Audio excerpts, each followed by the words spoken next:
Hey, Lou from Island Biologicals, keeping an eye on global events with everybody. I'm sure there's some people out there maybe a little twitchy about what's going on in the Middle East in terms of fertiliser and diesel for that matter. Um, this morning I made some inquiries about getting a ton bag of urea, not because I wanted it, because I wanted to know where the price is at. Now, the last price they had was $1,200 a ton, but there was none available and no one knew when the next one was coming. Anyone who's watched the news probably understand the current supply out of the Middle East is Donald Ducked. So if we can't have bagged nitrogen, what are we going to do? Are we going to grow anything this year or not? Well, there is good news. 78% of our atmosphere is actually nitrogen. That's unaffected by supplies, world events. It's there all the time currently. However, it's not quite so simple. This one's simple, right? You put it on, you lose a bit, plant takes up a bit in soil, water, blah, blah, blah. This one here requires a bit more natural cycling. We've got to start rebuilding this idea of relying on the natural nitrogen cycle. All things produce nitrogen, all living things. Microorganisms are the ones that fix atmospheric nitrogen. There is nitrogen in cow poo and whey. There is nitrogen in decomposing materials. There's nitrogen in rain. If I wee on that tree, there's nitrogen in it. We can exist on enough nitrogen to not worry about that. But we need to rebuild a cycle. So probably the common one that everyone grabs hold of and knows about, legumes. Legumes fixing atmospheric nitrogen to the soil with their symbiotic partner bacteria, rhizobia bacteria. Anyone who's bought a bag of legume seed possibly has got also a little vial of rhizobia bacteria. So it surrounds itself. There's a whole process it's worth looking into. Cuts itself off from oxygen, fixes atmospheric nitrogen. There's also more to that story than it being that simple. The other thing is there's also a world of free living nitrogen fixes. So not all plants are legumes, obviously. All plants can obtain their own atmospheric nitrogen with free living nitrogen fixes.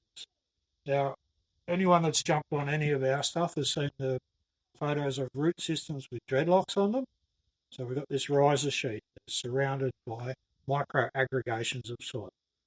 Inside of those micro aggregations are the free living nitrogen fixes, like Azobacter, Azotobacter, a whole bunch of others. They're doing the same thing as inside a legume nodule. They're surrounding themselves in an anaerobic environment, cut off from the oxygen, inside a micro aggregate of soil. In that way, we wouldn't have other plants other than legumes if they did not have mechanisms to fix nitrogen for themselves. Now, all plants can do it, but all plants don't do it often because we rely on this. So the plant is in this symbiosis is going to cut off its relationship with the free living nitrogen fixes if we overdo it. Now, if we don't, if we can't do the bag, we have to rebuild the system that allows for these things to work. We're rebuilding an environment conducive to hosting free living nitrogen fixes. So there's pathways to it. Diversity is going to be key. Bioprimers, that's our department. These are things that are going to help you rebuild this cycle. This is a long-term investment, not a silver bullet. If you want to rebuild this nitrogen cycle within your soil, think outside of one season. Let's get bigger. Let's look at this as a long-term investment in not buying into the volatility of world nitrogen cycles. There's a whole world of cycling needs to happen for this to be effective. So a lot of this to be available to your plant requires microbial cycling. There needs to be a strong connection between the microbes and the plants. That's our department. If we want to rebuild these nitrogen cycles involving plants and microbes, the best place to start is back at the seed stage. If you are planting, common practice of planting with urea under or fertiliser under is going to inhibit the associations with the free living nitrogen fixes. Let's face it, if the plant gets everything for free, it's not going to bother, right? We can rebuild the associations with something like a popular vermi biostimulant made right here on Oxley Island, coating the seed, very light application. You'd be looking at $2 to $3 a hectare for planting rates of barley. It's very inexpensive. Now, what we found, we get microbial association between the microbes that are in the seed and the microbes that are in the soil.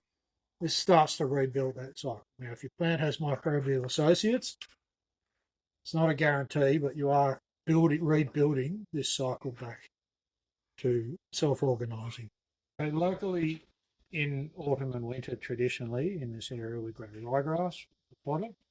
Now, if you're a ryegrass and urea person to hang on to your winter growth, can't get your urea, just sticking the ryegrass in is probably not going to be the most fantastic result. Ryegrass is one thing. It's a grass, that's it. There's only one of them. All these cycles rely on diversity.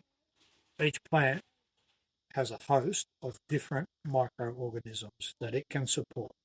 So if you've only got one thing, you only have the potential to harness the use of the microorganisms from one plant.